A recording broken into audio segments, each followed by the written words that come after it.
저 마이애미에 지금 와 있고요. 이번에는 마이애미 분위기가 좀 많이 다릅니다. 지난번하고는 확연히 좀 많이 다른 그런 느낌을 저희가 받습니다. 일단 다실바 목사님, 그 다음에 까르도나 목사님, 그 외에 목사님들이 저희가 지난 마이애미 사역 이후에 계속 모임을 가졌었고, 그 모임이 든든하게 이렇게 진행이 되는 중에 요번에 수련회를 준비를 좀 했고, 수련회 준비를 하기 전에 또 목사님들 몇 분을 초청했는데, 이분들에게 하나님께서 또 소중한 은혜가 좀 임한 것 같아요. 일단 첫 모임을 2번 가졌는데, 짧게 30분 모임 가진 것도 의미가 있었지만, 이 복음을 한 번도 듣지 못했는데도, 이 까르도나 목사님이나 여러 목사님들에 대한 얘기를 듣고 한번 참여해보겠다, 이렇게 생각하신 목사님들이 오셨다가 메시지를 들었는데, 그 목사님들이 참 많이 은혜를 받으셨어요. 칠레 목사님, 그 다음에 콜롬비아 목사님, 그 외에 여러 목사님들이 많이 오셔서 참 많이 은혜를 받으셨고, 그 중에 한 분이 이제 굉장히 인상 깊게 저희한테, 고백을 좀 했는데, 제가 글을 좀 남기긴 했지만, 이분이 메시지 때도 굉장히 뚫어지게 쳐다보셨고, 메시지 전에, 까르도나 목사님하고 이분하고 저희를 맞이해 주셨거든요. 그때도 마음문이 좀 열렸었는데, 메시지를 너무 깊게 들으셨어요. 32개국을 순회하면서 집회할 정도 사역을 왕성하게 하신 분인데, 메시지를 다 끝나고 찾아와서 자기가 한마디만 하고 싶다, 이러면서 얘기를 하셨습니다. 자기 할아버지가 목사님이셨고 생전에 항상 영생에 대해서, 생명에 대해서 늘 얘기하고 메시아가 누군지에 대해서 메시아 얘기를 늘 하셨는데, 그리고 나서 할아버님 돌아가셨고 본인은 목사가 돼서 본인 형님도 목사가 되고 열심히 사역을, 최선을 다해서 사역을 했는데, 오늘에서야 비로소 자기가 지금 핵심을 놓치고 너무나 많은 다른 길로 벗어나 있다는 것을 알게 됐다면서 얘기하는데요. 짧은 시간에 메시지 이렇게 고백을 하는데, 그 고백이 가슴에 있는 고백임을 확인할 수가 있게 됐습니다. 그 인생이 오늘로 바뀌었구나, 이런 생각이 들 만큼. 이분이 아르헨티나의 목사님이시고, 형님도 아르헨티나에서 교회를 몇십 개, 6개인가? 60개 정도 교회를 가지고 계신 영향력 있는 분이시고, 본인도 좀 그런 것 같아요. 하나님께서 또 울산 성전을 위해서 그런 응답을 주시지 않나. 이번에 아르헨티나를 과감하게 접고 말미에 브라질의 중요한 목사님들을 만나게 하셨고, 그리고 이제 레나다 목사님하고 또 같이 연결하는 그런 응답도 브라질에서 극적으로 받은 이후에 마이애미 오자마자 그런 아르헨티나의 소중한 분을 만나게 돼서, 아마 이번에 그 마이애미 사역이 마무리될 때 내년에 대한 중요한 스케줄이, 몇 개 나라의 스케줄이 나오지 않을까, 그런 좀 생각이 듭니다. 그래서 마이애미 있는데 사실은 거의 사역이 끝났다라고 싶을 정도로 마음이 편안합니다. 왜 그러냐면 결국 이분들이 제대로 세우시면 이분들 통해서 문이 열릴 거기 때문에. 근데 이분들이 이미 메시지 통해서 마음문을 다 열어버렸어요. 이분들이 데리고 올 플러스 알파는 중요하지만 중요하지 않습니다.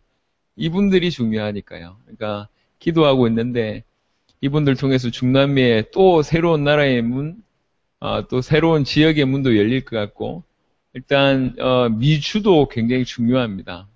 미국 전체에도 영향을 끼치는 그런 새로운 시작이 되지 않을까, 이렇게 기대가 되고 있습니다.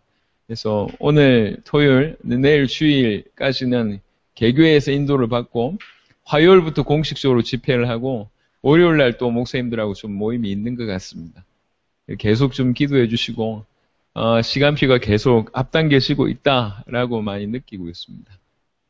오늘 그런 중에 목사님들한테도 얘기를 좀 했는데, 일단 목사님들에게 은혜 된다, 이게 성경의 주된 내용이다라는 부분들을 전달하는 것도 중요하지만, 이게 공감이 돼야 되잖아요.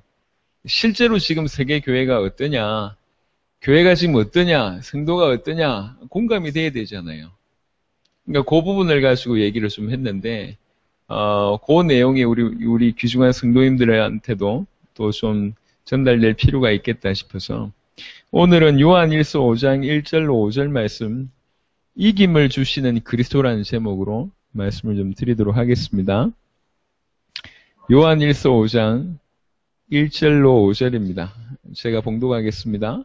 예수께서 그리스도이심을 믿는 자마다 하나님께로부터 난 자니 또한 낳으신 이를 사랑하는 자마다 그에게서 난 자를 사랑하느니라. 우리가 하나님을 사랑하고 그의 계명들을 지킬 때 이로써 우리가 하나님의 자녀를 사랑하는 줄을 아느니라. 하나님을 사랑한 것은 이것이니 우리가 그의 계명들을 지키는 것이라. 그의 계명들은 무거운 것이 아니로다. 무릇 하나님께로부터 난 자마다 세상을 이기느니라. 세상을 이기는 승리는 이것이니 우리의 믿음이니라. 예수께서 하나님의 아들이심을 믿는 자가 아니면 세상을 이기는 자가 누구냐. 아멘. 오늘 이김을 주시는 그리스도 이 말씀을 굳게 붙잡길 바랍니다. 특별히 추수감사절로 하나님 앞에 이제 예배를 드리는데요. 이로 인도해 주신 것 감사하고 귀중한 응답 주신 것 감사한데 가장 근본적인 감사가 우리가 회복되어야 되겠습니다. 오늘 말씀드리면서 그 부분이 좀 정리되길 바랍니다.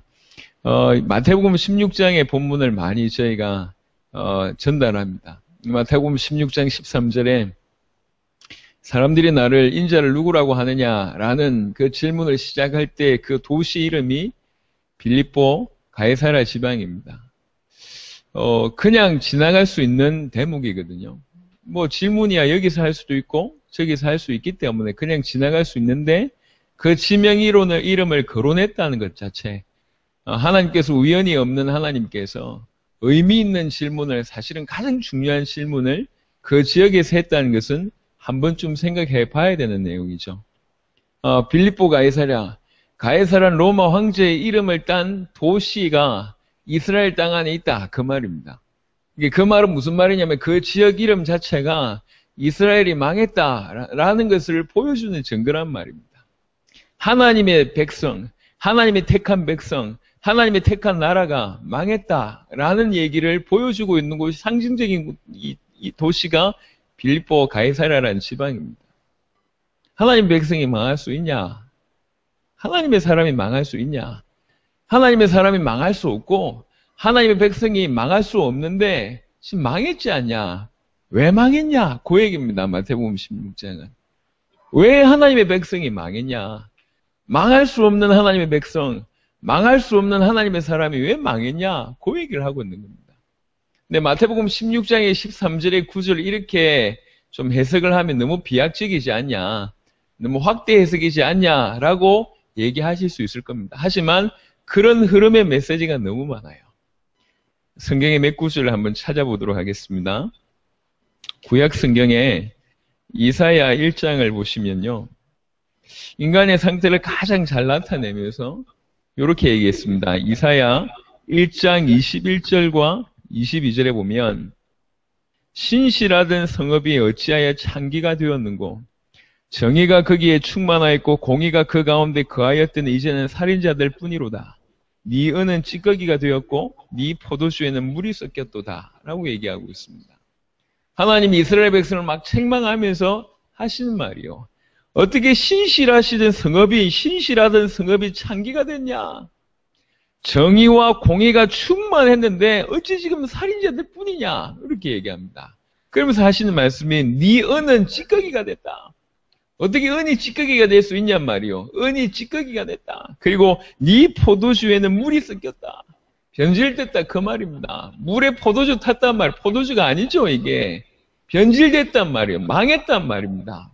어떻게 은이 찌꺼기가 될 수 있고 포도주에 물이 섞였다 그렇게 표현받을 수 있습니까? 신실하던 성읍이 창기가 되고 정의와 공의가 충만했던 곳이 살인자들 뿐이 없다 이렇게 얘기하고 있습니다. 여러분 잘 알고 있는 성경 구절 한 구절 더 보겠습니다. 예레미야가 4장을 보겠습니다. 예레미야가 4장에 보면 1절과 2절에 이런 표현이 있습니다. 예레미야가 4장 1절 2절 슬프다 어찌 그리 금이 빛을 잃었고 순금이 변질하였으며 이렇게 얘기합니다. 금이 왜 비싸죠? 안 바뀌니까 비쌉니다. 금이 빛을 잃었답니다. 그리고 순금이 변질됐답니다. 있을 수 없는 일이요. 순금이 어떻게 바뀝니까? 금이 어떻게 빛을 잃을 수 있어요? 순금이 어떻게 변질될 수 있습니까? 있을 수 없는 일이 일어났다. 그 말입니다. 그러면서 성소의 돌들이 거리 어귀마다 쏟아졌는고 순금에 비할 만큼 보배로운 시온의 아들들이 어찌 그리 토기장이가 만든 질 항아리 같이 여김이 되었는고 순금에 비할 만큼 보배로운 시온의 아들들 하나님의 백성이 토기장이가 만든 질 항아리 개밥그릇 같은 그런 것이 됐단 말이 있을 수 없는 일이 벌어졌다라는 얘기를 하고 있습니다. 순금이 어찌 변합니까? 그럴 수 없는 일인데 왜 그런 일이 벌어지고 있습니까? 그 얘기예요 지금. 깊이 있게 생각해 보세요. 이게 지금 작은 얘기를 하는 게 아닙니다. 하나님께서 저와 여러분들을 인도하시는데 아주 중요한 얘기를 지금 하고 있는 겁니다. 여러분, 하나님의 말씀, 금이 빛을 잃고 순금이 지금 변질했습니다. 하나님의 백성이 망할 수 있습니까? 하나님의 나라, 하나님의 백성, 하나님의 사람이 망할 수 있냔 말이요. 망할 수 없어요. 근데 지금 망했다 그 얘기를 하는 겁니다. 왜 망했습니까? 마태복음 16장에 왜 망했습니까? 사람들한테 물어봅니다. 인자를 누구라고 하느냐? 그러니까 전부 다 예레미야 같다고, 엘리야 같다고, 세례 요한 같다고, 선지자 중에 하나라고 마태복음 16장에 얘기합니다. 무슨 말입니까? 예수님을 전부 다르게 알고 있어요. 왜 망했습니까? 한마디로 얘기하면 복음 몰라서 망한 거예요.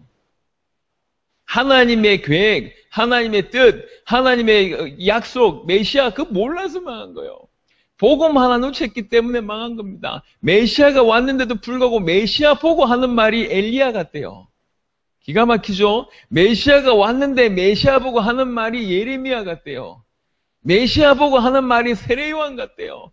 메시아 보고 하는 말이 선지자 중에 하나랍니다. 메시아 실체가 왔는데도 불구하고 전부 딴 얘기하고 있습니다.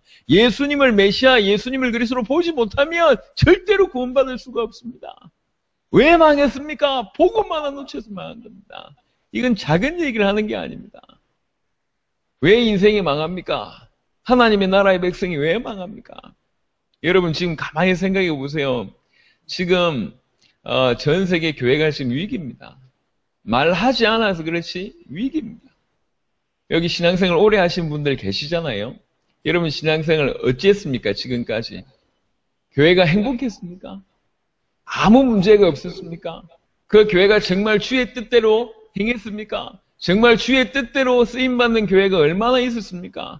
물론 부흥하는 교회는 있었겠죠. 사랑 많은 교회는 있었겠죠. 찬양 많이 하는 교회는 있었겠죠. 하지만 주님이 원하시는 교회가 있었냔 말이요. 많은 교인들이요 힘들어서 떠나고 또 많은 교인들이 답답해서 떠난대요. 그러니까 교회 안에 있으니까 너무 문제가 많아. 그래서 힘들어서 떠나고 분명히 교회가 별 문제는 없는데 불구하고 답답해요. 왜 답답하냐? 주의 길을 가지 않기 때문에. 찬양도 잘하고 많은데 주의 길을 가지 않기 때문에.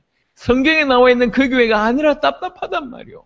왜 그럴까요? 지금 교회는 분명히 마태복음 16장에 보니까 음부의 권세가 이기지 못하는 게 교회인데 그 교회가 지금 음부의 권세의 놀이터가 됐습니다. 음부의 권세의 장난감이 됐어요. 음부의 권세에 당하고 있습니다. 음부의 권세가 절대로 이기지 못하는 게 교회인데 거꾸로 해버렸어요.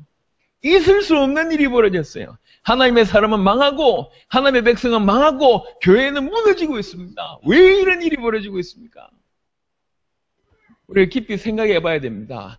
세상을 이겨야 되는 우리가 세상에게 지금 지고 있을 뿐만 아니라 세상에 아예 노예됐습니다. 하나님의 사람이 세상에 장악됐단 말이에요. 그게 마태복음 16장의 상태입니다. 어떻게 하나님의 나라가 세상에 장악될 수 있냐? 그 얘기를 하는 겁니다. 오늘 여러분들이 진지하게 정말로 하나님의 백성, 하나님의 교회가 왜 망하냐? 그럼 도대체 어떻게 하면 이길 수 있냐? 답을 얻으셔야 됩니다. 작은 얘기가 아니요. 성경에는 분명히 사단의 존재를 얘기하고 있습니다. 왜 하나님의 백성이 망합니까? 왜 교회가 음부의 권세의 놀이터가 되어 있습니까? 분명히 세상에는 사단이 있습니다. 우리가 이 세상에 발을 딛고 있는데 이 세상의 신, 세상의 임금이 사단이라고 얘기했어요. 예수님이 하신 얘기입니다. 예수님이 요한복음 12장 31절, 요한복음 14장 30절, 요한복음 16장 11절을 보니까 세상 임금이 사단이라고 예수님이 말씀하셨어요. 마태복음 4장에 예수님을 시험하던 마귀가 세 번째 시험을 얘기할 때 뭐라고 얘기했습니까? 나에게 경배해라. 경배하면 내가 천한 만국을 너에게 주겠다. 사단이 지금 예수님께 한 말이요. 무슨 말입니까? 지금 세상이 사단의 손아귀에 장악되어 있습니다. 이 사단이 어떤 존재입니까? 처음부터 살인한 자요, 거짓말쟁입니다. 악한 자입니다. 처음부터 이간자고 반역자입니다. 그리고 어마어마한 능력을 가지고 있는 존재입니다.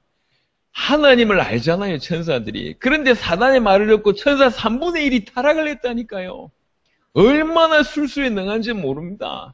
그러니까 저 사단을 쫓아가면 하나님을 이길 수 있겠다고 천사들이 3분의 1이 판단할 정도의 대단한 존재입니다. 그게 사단입니다. 엄청난 능력을 가지고 있습니다. 모든 세상을 지금 장악하고 있습니다. 그 권세를 통해서 전 세상을 장악하고 있습니다. 악한 자요. 힘이 있습니다. 능력이 있습니다. 모든 것을 장악하고 있습니다. 그 사단이 지금 성도들을, 그 사단이 지금 교회를 공격하고 있습니다.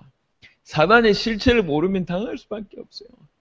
죽이고 도둑이 온 것은 도둑질하고 죽이고 멸망시키려는 것뿐이라고 얘기하고 있습니다. 그것뿐입니다. 그거 하려고 하는 거예요, 지금. 장난하는 게 아닙니다.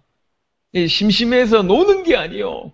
그냥 적당하게 취미생활 하는 게 아니라니까. 목숨 걸고 도둑질하고 죽이고 멸망시킵니다. 그러니까 복음 제대로 못하는 성도들이 이길 수 있겠냔 말이에요. 세상과 사단을.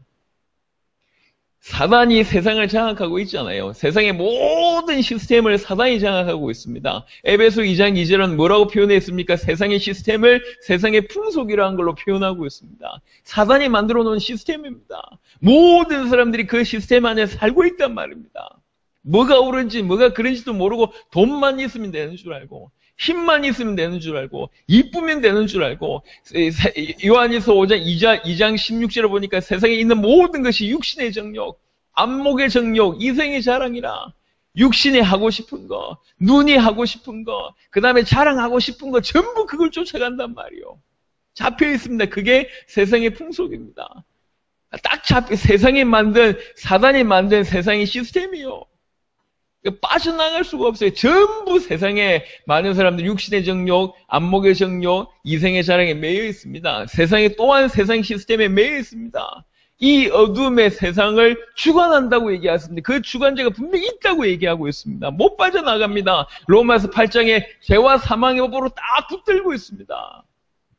악한 자 사단이 할 수 있는 모든 방법을 총동원해서 세상을 붙잡고 있으면서 이 공격하는 겁니다. 어찌 이 세상을 사단이 세상을 붙잡고 있는데 성도가 이길 수 있겠습니까? 복음 모르고 이길 수 있겠냔 말이요. 교회를 오래 다니는 사람들이 예배 열심히 드리고 기도 많이 하면 이긴다고 생각합니다. 천만의 말씀입니다.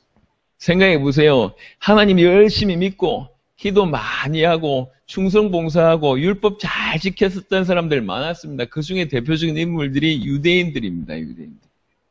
그들이 사단 이길 수 있겠냔 말이에요. 지금 천주교인들이 천주교식대로 예수 믿고 있는데 그들이 사단 이겨낼 수 있냔 말입니다. 있을 수 있겠습니까? 못 이깁니다. 하나님 믿는데요. 하나님 믿는 걸 사단이 알고 있습니다. 그래도 눈꼼짝 안 합니다. 복음이 뭡니까? 하나님이 보내신 길이요. 복음 모르고 어떻게 사단 이깁니까? 복음 모르고 어떻게 세상 이깁니까? 복음 모르고 어떻게 그 술수를 이기냔 말이요. 세상이 우는 사자처럼, 사단이 우는 사자처럼, 광명한 천사처럼 할 수 있는 모든 공격을 에베소 6장에 보니까 불화살을 쏘아대면서 모든 걸 활용해서 인생을 공격하고 있는데 이게 이렇게 심각하다는 사실을 모르고 있습니다. 수면 위에 나타나지 않으니 본인 판단할 때 적은 것 같으니 다 쏟고 있는 겁니다. 사람들이 병원에 늦게 가는 이유가 뭐죠? 별 대수롭지 않다고 생각하니까 늦게 가는 거예요. 나중에 병원 가보고 비로소 알게 됩니다. 심각했구나. 근데 본인이 못 느꼈으니까 심각하지 않다고 생각하는 겁니다. 그건 본인의 생각입니다. 별로 안 아프니까 심각하지 않겠지. 본인의 생각이라니까. 진행되는 건 그와 같지 않아요. 본인이 아프게 느끼든지 덜 아프게 느끼든지 상관없이 진행되고 있다니까. 나중에 병원에 가보고 심각함을 알게 되잖아요. 수면 위로 보이지 않는다고 해서. 대단하게 그렇게 느껴지지 않는다 그래서 사단이 쉬고 있냐? 천만의 말씀. 사단이 놀고 있냐? 천만의 말씀. 엄청난 계획을 가지고 모든 방법을 총동원해서 성도들을 괴롭히고 성도들 도둑질하고 죽이고 멸망시킵니다. 이길 수 있겠습니까? 절대로 못 이깁니다. 교회가 이길 수 있겠냐 말이요. 그냥 눈에 보이는 행정의 문제 아니면 개인의 성도 간의 어떤 질시, 질투 이런 문제가 아닙니다. 누가 위에 자리에 서냐, 뭐 누가 이렇게 중요한 역할들을 잘못하고 있냐, 지금 그 문제가 아니라니까. 영적인 눈을 뜨시길 바랍니다. 실패할 수밖에 없고 넘어질 수밖에 없는 구조입니다. 우리의 대상이요, 그래요. 우리를 상대하는 그 사단과 세상이 어마어마하다니까 절대로 못 이깁니다. 육신적으로는. 이길 수가 없어요. 100% 넘어질 수밖에 없습니다. 당할 수밖에 없습니다. 이깁니까? 그러니까 하나님 앞에서 우리가 깊이 있게 생각해 봐야 됩니다. 지금 이기고 있습니까? 실패하고 있잖아요. 넘어지고 있잖아요. 망하고 있잖아요. 왜 그러냔 말이요. 여러분들은 답을 주셔야 될 사람들입니다. 그냥 괜찮다, 위로해 줄게, 그게 아니라니까. 좀 힘내자, 그 말이 아니요. 지금 그래가지고 되는 게 아닙니다. 마이애미에 와서 목사님들한테도 진지하게 얘기했습니다. 진지하게.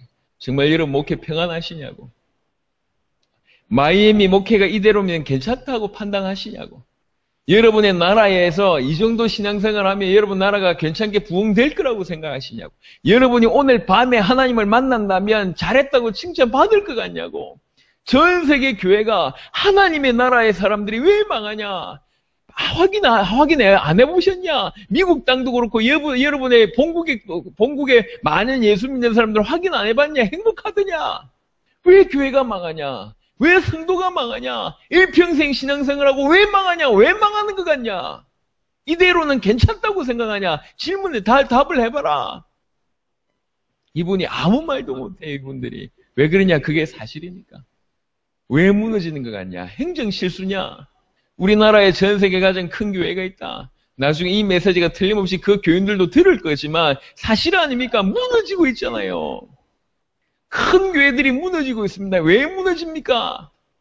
장로들을 잘못 키운 겁니까? 아니라니까.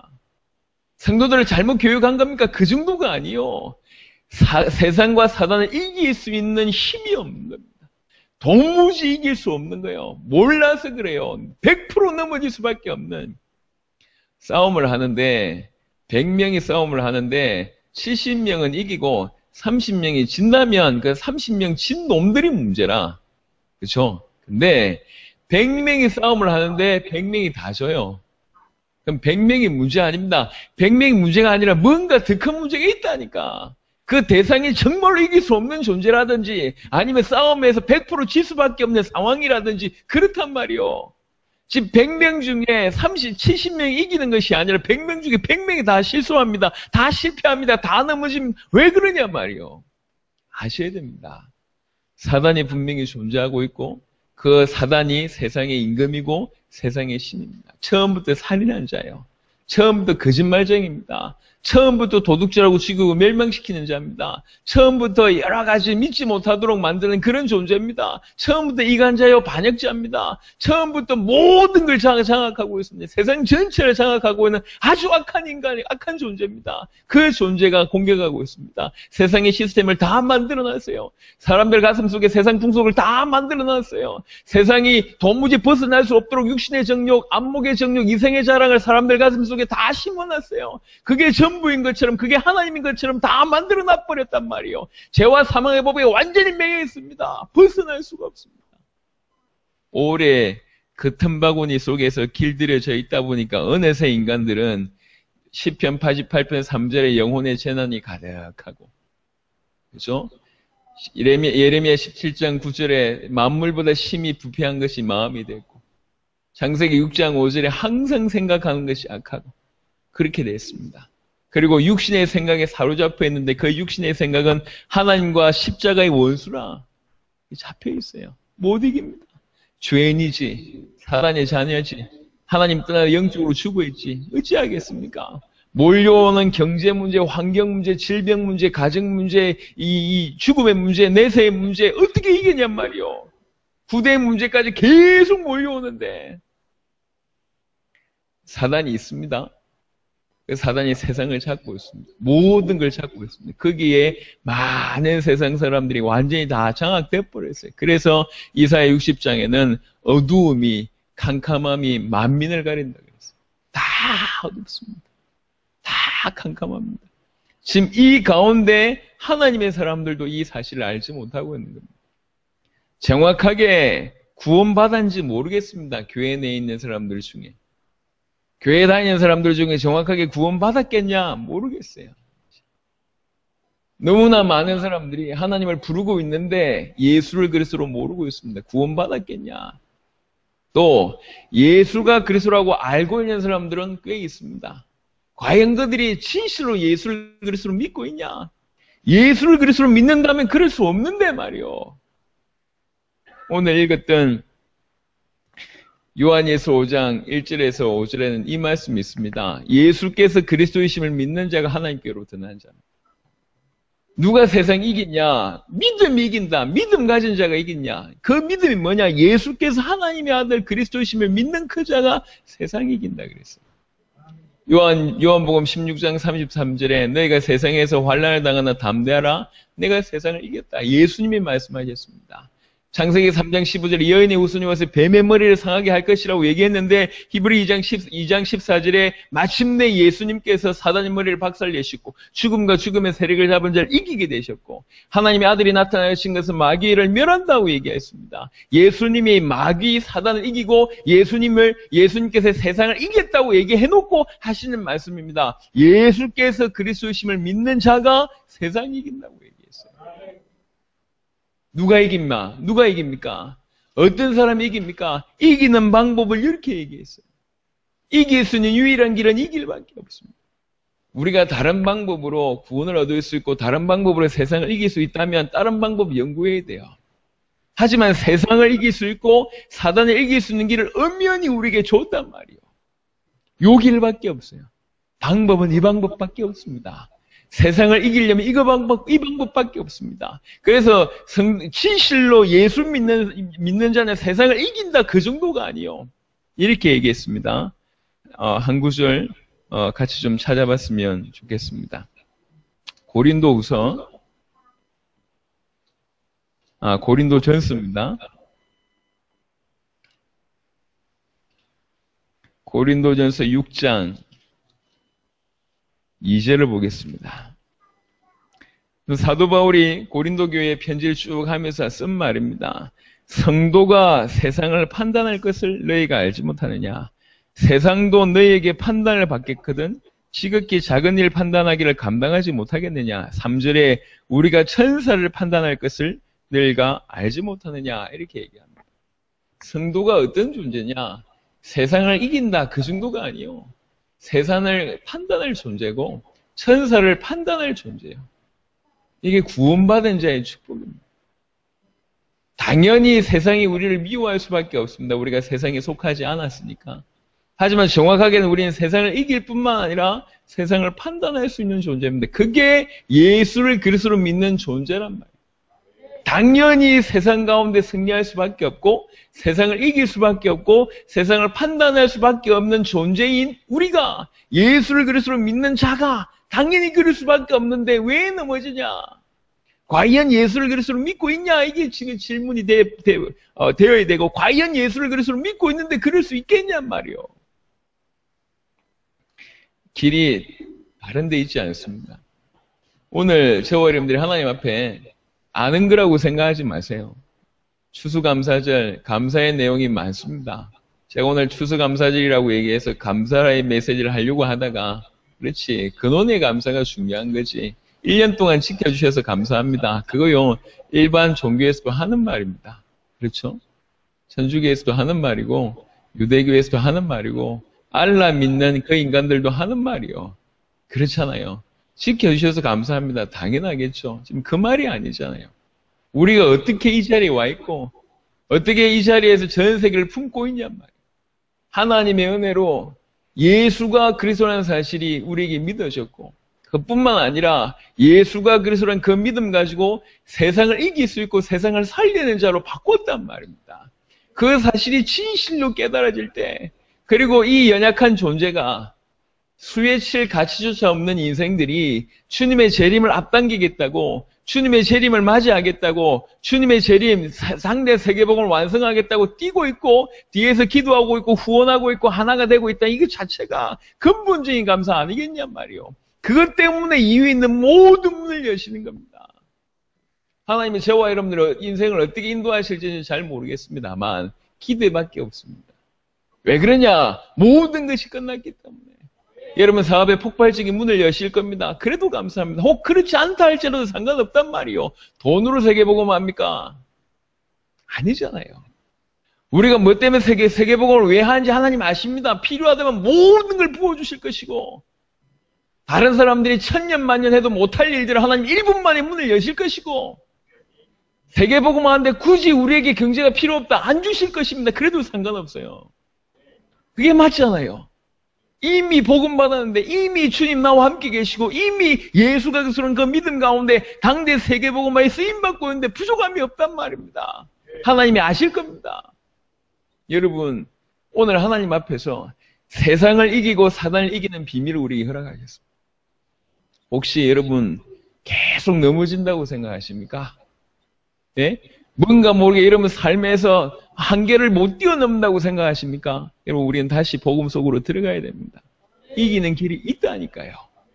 세상을 이기고 사단을 이기는 길이 있을 뿐만 아니라 넉넉히 이길 뿐만 아니라 판단할 존재가 돼버렸습니다. 우리가. 왜 우리가 당하고 있냔 말이에요.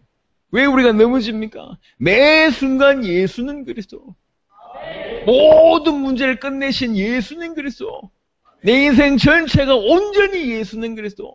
주와 복음을 위해서 전 세계 살릴 수밖에 없는 그런 자로 하나님께서 우리를 만드셨고 선택하셨습니다. 예수는 그리스도. 우리 주님이 세상 이기셨고, 우리 주님이 사단의 머리를 박살내셨고, 그래 놓고 우리에게 이 축복을 그대로 허락하셨습니다. 부족함이 없어요.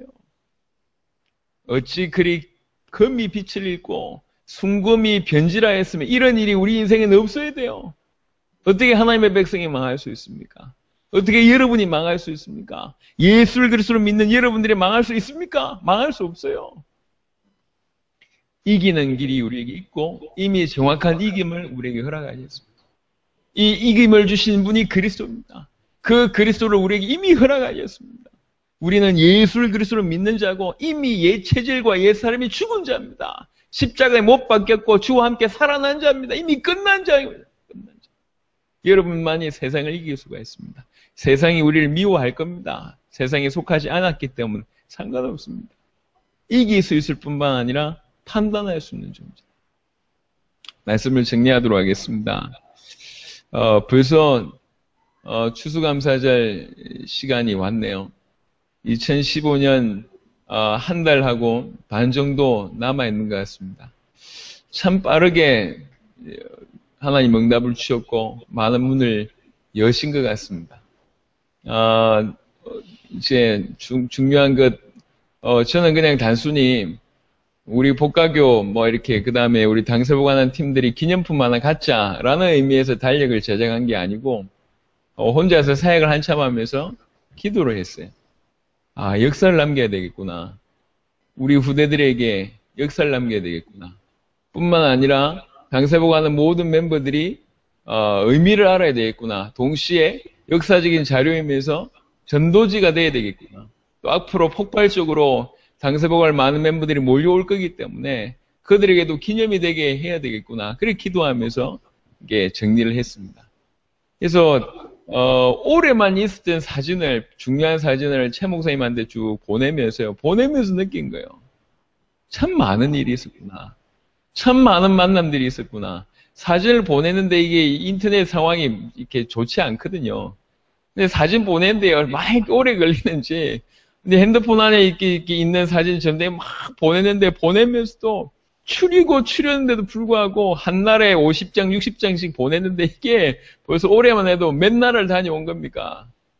너무 감사하더라고. 하나님이.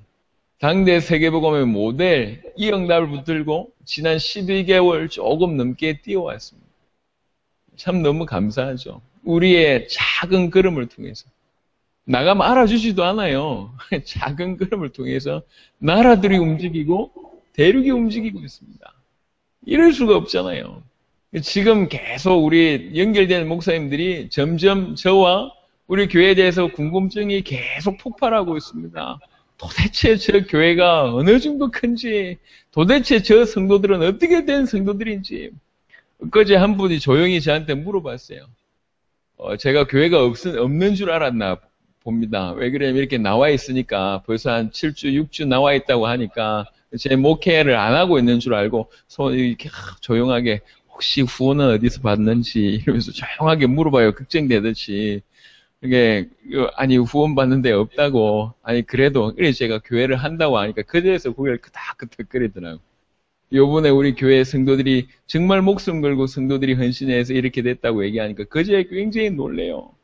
그래가지고 갑자기 딱 돌리더니 자기 교회 성도들한테 들었지? 이러면서 막 얘기하더라고. 우리 성도들이 막 결국은 그거였어 보니까 지 목회를 위해서. 하여튼 너무 참 감사하다. 궁금하겠죠. 저도 이상한 목사 한 명 나타나가지고 돌아다니는 것도 궁금하겠는데 그 목사를 저렇게 생명을 걸고 믿는 교인들이 있다고 하니까 궁금하겠죠. 그쵸? 하나님께서 이유 있는 응답을 교회에 주실 겁니다. 또 여러분 개인에게 주실 겁니다. 여러분 서론에 붙잡혀 있으면 안 되지 않겠습니까? 우리가 누굽니까? 뭘 해야 됩니까? 왜 아직 세상에 지고 있다고 생각하십니까? 왜 세상에 아직 매여 있습니까? 왜 육신이 아직 매여 있습니까? 예수가 그래서 모든 문제 끝났다고 믿는 사람들은 자기 생활에 얽매이지 않아요. 잡혀있지 않는단 말이요. 일하지 말란 말이 아니고 그 일이 저와 여러분들이 신앙을 못 흔들고 그 일 때문에 발목 잡힌 일이 없다고요. 오히려 그 일 때문에 더 주와 복음을 위해서. 아담 보시면 타락 이전에 일을 했냐? 일을 했습니다. 경작했다고 표현되어 있어요. 근데 타락하기 이전의 일과 타락하고 나서 이후의 일은 표현이 틀립니다. 타락하고 나서의 경제활동은 뭐냐면 먹고 살기 위해서 일하는 거예요. 하지만 타락하기 전 창세기 2장의 경작은 어떤 의미냐? 세계복음화는 세상을 정복하고 세상을 다스리는 의미에서 경작이었습니다. 달라요. 똑같은 일을 하는데 먹고 살기 위해서 일을 하냐? 똑같은 일을 하는데 전 세계 살리기 위해서 일을 하냐? 다르단 말이요. 왜 세상에 아직 매여 있습니까? 왜 아직도 육신에 지고 있다고 생각하십니까? 세상에 지고 있습니까? 왜 아직도 서론에 매여 있습니까? 왜 아직도 안 된다고 생각하십니까? 왜 아직 나는 부족하다고 생각하십니까? 뭐가 더 준비돼야지 여러분 전도문을 향해서 도전할 겁니까? 뭐가 더 채워져야지 세계복음에서 실제로 여러분 삶에서 생명 걸고 올인할 수 있겠습니까? 뭐가 더 채워져야 되는데요? 뭘 더 받아야 되는데요? 응답을 받아야 됩니까? 훈련 더 많이 받아야 됩니까? 아니 뭔가 더 채워져야 됩니까? 기적이 더 일어나야 됩니까? 아니면 여러분에게 좀 강렬한 마음을 주셔야 됩니까? 언제까지입니까? 뭐가 그렇게 매여있냔 말이요. 서론이잖아요. 끝났잖아요.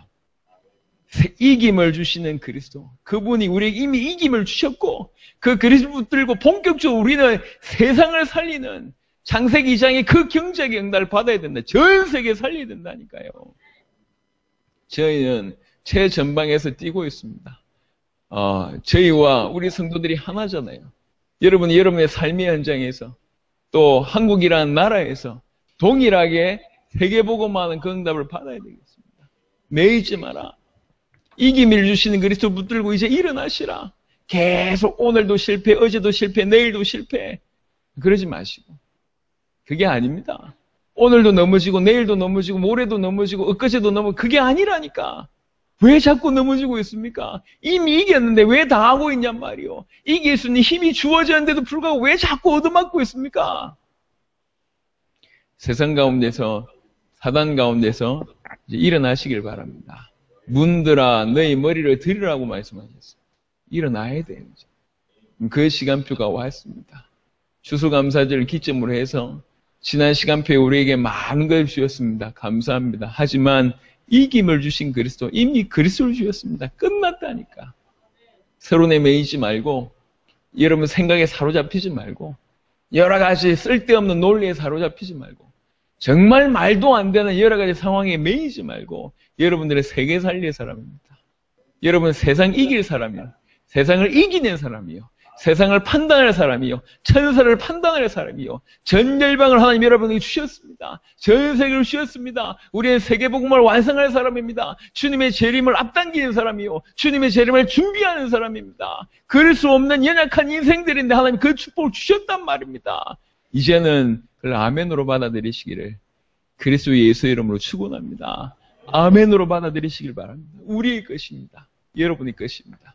이김을 주시는 그리스도, 이 비밀을 붙들고 여러분의 모든 지역 현장 살려내고 전 열방을 살려내시길 바랍니다. 특별히 이 수능 본 우리 귀중한 수험생들, 하나님이 이 말씀을 먼저 여러분이 알아듣게 하신 것도 이유가 있다고 생각합니다. 예, 젊은 날에 이 복음 알아듣고 여러분 지역과 전 열방 살린 그런 축복이 있게 되기를 예수 그리스도 이름으로 축원합니다. 기도하겠습니다. 하나님 감사합니다. 귀중한 은혜를 우리에게 허락하셔서 감사합니다. 세상을 이기고 사단을 이길 수 있는 완벽한 이김을 우리에게 허락하시고 이김을 주신 그리스도를 우리에게 허락하심을 감사합니다. 오직 예수가 그리스도는 이 믿음 가지고 세상을 이기고 사단을 이기고 세상을 판단하는 그런 자들이 되게 하시고 이미 세상 전체를 우리에게 주셨다는 사실을 진실로 깨닫고 전 열방 살리기 위해서 당대 세계복음화 주님의 죄를 앞당기기 위해서 남은 인생 전체를 거는 귀중한 은혜가 오늘부터 있도록 역사하여 주옵소서. 세상에 넘어져 있고 사단 가운데 당했던 모든 옛 체질을 벗어버리고 계속 넘어지는 그 생각도 벗어버리고 오늘부터 다시 일어나서 주의 소원을 위해서 남은 인생 올인하는 귀중한 은혜가 있도록 축복하여 주시고 우리 성전을 통해서 그 지역 전체가 살아나고 우리 성전들을 통해서 나라들이 살아나게 하시고 우리 성전을 통해서 당대 세계복음의 큰 문이 열리도록 축복하여 주시옵소서. 감사를 드렸고 우리 주 예수 그리스도 이름으로 기도드렸습니다. 아멘.